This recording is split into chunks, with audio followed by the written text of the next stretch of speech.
لے اور یہ گھومے پورے، بجائے اس کے کہ سب لوگ آئیں، یہ جائیں لاہور جائیں، پشاور جائیں، یہاں جائیں، وہاں جائیں، ڈھاکہ جائیں، اور جا کر یہ کہ لوگوں سے جن کو بھی کوئی پالیسی کے بارے میں اشکال ہے وہ اس کو بیان کریں۔ اچھا، یہ صورتحال ایسی تھی، وہ میں اب آپ کو بتا رہا ہوں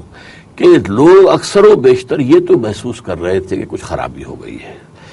لیکن یہ کہ کوئی پن پوائنٹ نہیں کر پا رہا تھا کہ کیا خرابی ہوئی۔ اچھا، ایسا ہوا کہ جب اوکاڑے میں وہ آئی جو جائزہ کمیٹی، تو میں ایک آدمی جو تھے بیٹھے ہوئے وہاں پر کو بلاتے تھے، گفتگو ہوتی تھی، تو میں نے ایک کاغذ کی چٹ کے اوپر کچھ پوائنٹس نوٹ کر لیے، یہ میں نے باتیں کرنی ہیں۔ وہ جا کر میں نے باتیں کی تو میں نے محسوس کیا کہ وہ لوگ چاروں آدمی جو تھے، ان میں مولانا عبدالجبار غازی تھے جو پہلی مرتبہ جب مولانا مودودی گرفتار ہوئے اس کے بعد امیر جماعت رہے تھے، عبدالغفار حسن بھی تھے، اور عبدالرحیم اشرف تھے، تو یہ اور شیخ سلطان احمد تھے۔ میں نے سوچا کہ ان کے کچھ آنکھیں جیسے کھل سی رہی ہیں، تو انہوں نے مجھ سے کہا کہ آپ یہ چیزیں لکھ کر نہیں دے سکتے؟ میں نے کہا نہیں، میں تو لکھاڑ آدمی ہوں نہیں، اور میں نے کبھی کچھ لکھا ہی نہیں ہے، تو میں مشکل ہے نہیں کہ آپ کوشش کریں۔ میں نے کہا اچھا۔ اس کے بعد میں آ کر جو ہے 10 دن تو اپنے مطب کے ساتھ مطب بھی کر رہا تھا اور لکھ بھی رہا تھا، اور کتابوں میں سے بجائے نقل کرنے کے حوالے میں کتابیں یعنی قینچی سے کاٹ کے تو وہ جو پیش کر رہا تھا۔ اور پھر 5 دن کے لیے میں یہاں لاہور میں آ کر اپنی ہمشیرہ یہاں رہتی تھی کرشن نگر میں، وہاں میں کلوز ڈور ہو کر بیٹھ گیا۔ تو میں نے کوئی 250 صفحے کا ایک کاپی تھی، عام سائز کاپی سائز، 250 صفحے کا بیان جو ہے وہ تیار کر کے اور دے دیا۔ تو لوگ، آپ نے اب لکھا ہے؟ انہیں کو شک سا ہوا کہ یہ شاید جھوٹ بولا اس نے، یہ تو بہت عرصے سے یہ لکھ رہا ہوگا۔ میں نے کہا نہیں، میں نے انہی 15 دنوں میں لکھا ہے۔ اس بیان نے بہت بڑا رول پلے کیا ہے۔ جائزہ کمیٹی والوں کی آنکھیں کھل گئیں۔ مولانا عبدالجبار غازی صاحب نے اپنی ڈائری میں لکھا، بعد میں انہوں نے بتایا کہ میں حیران ہوں کہ ہم بوڑھے لوگ جو ہیں حالات و واقعات میں سے گزر کر جن نتائج تک پہنچے ہیں، اس نوجوان نے صرف لٹریچر کے تجزیے سے وہ ساری نتائج حاصل کر لیے۔ مولانا اصلاحی صاحب نے پھر شورا کا اجلاس ہوا، جائزہ کمیٹی کی رپورٹ جو ہے اس میں پھر زیادہ بات وہی آ گئی جو کہ یہ کام کچھ غلط ہو گیا ہے، اس میں ہمیں کوئی ترمیم کرنی چاہیے۔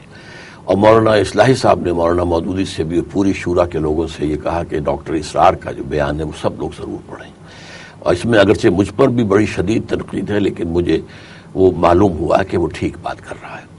مولانا مودودی نے کہا میرے پاس تو اتنا وقت نہیں، سنا کہ وہ تو 100 صفحے کا، لوگوں نے کہا نہیں 250 صفحے کا، کہ میرے پاس تو ٹائم نہیں ہے۔ بہرحال جس نے اس کو پڑھا ہے، یہ بہت بات کی بات ہے، کوئی 8-10 سال پہلے، آج سے 8-10 سال پہلے میاں طفیل محمد صاحب نے ایک انٹرویو میں یہ کہا تھا کہ ہم حیران ہوتے تھے کہ جو بھی ڈاکٹر اسرار کا بیان پڑھتا تھا اس کا سر گھوم جاتا تھا۔ ہمیں تو اس میں کوئی ایسی خاص بات نظر نہیں آئی تھی، لیکن جو پڑھتا تھا اس کا جو ہے وہ بالکل معلوم ہوتا تھا کہ وہ تو اصل میں ہوا یہ ہے کہ جو بھی لوگ محسوس کر رہے تھے کہ something has gone wrong somewhere, وہ میں نے پن پوائنٹ کر دیا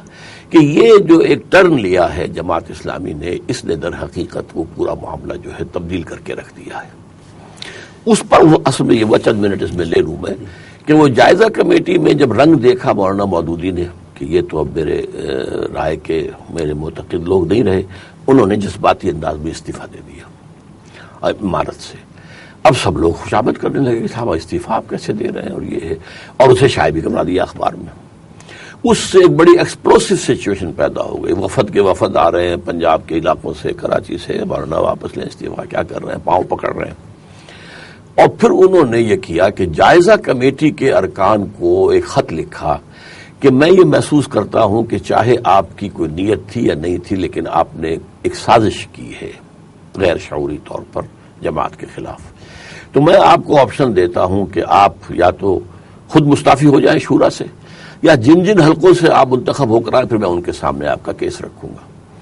اس پر مولانا اصلاحی کھڑے ہو گئے، انہوں نے بہت زبردست موقف اختیار کیا، بہت زبردست ایک خط لکھا، ایک بڑا ایکسپلوشن ہو گیا۔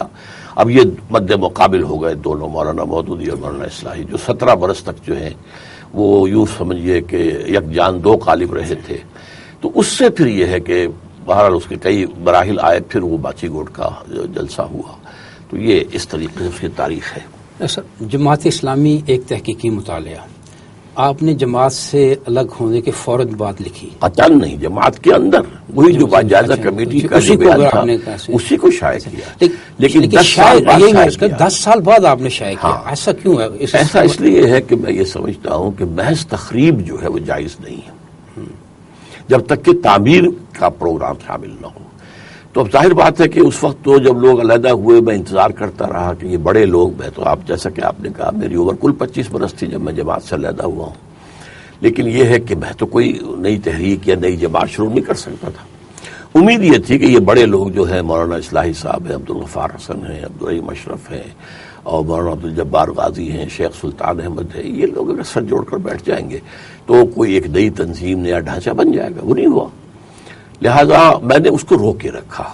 البتہ جب پھر بالآخر میں نے فیصلہ کیا کہ اب اگر یہ لوگ کچھ نہیں کر رہے تو اس کا ہر شخص کو اپنی قبر میں جانا ہے، اپنا حساب خود پیش کرنا ہے، تو میں یہ کہہ کر تو نہیں چھوٹ جاؤں گا کہ یہ انہوں نے کوئی اقتدام نہیں کیا۔ پھر میں نے جب طے کیا ہے،